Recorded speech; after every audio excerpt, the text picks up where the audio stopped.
මේ මං අහන්නමයි හිටියේ. ඔයාගේ ඇත්තම වයස කීයද? වයස? ඒක ඉතින් එක එක්කෙනා කියන්නේ එක එක විදිහනේ බබා. වයසත් එක්ක එක්කෙනාට වෙනස් වෙනවද?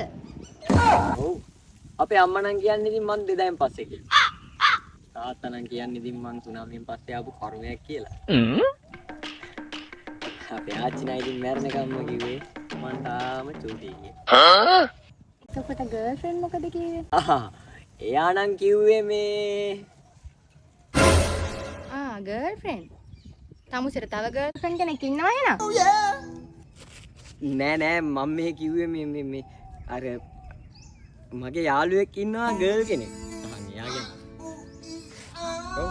එහෙමද? දැන් එතකොට ගෙදර ඉන්න බල්ලා මොකොත් කිව්වේ නැද්ද තමුසෙට? ඌත් කිව්වා. ඌත් කිව්වා මාත් ඌ වගේමයි කියලා. ඒක නම් ඇත්ත. ඌත් බල්ලෙක් තමුසෙත් බල්ලෙක්. බැඳ ගන්නව එහෙනම් ඒ කිවම.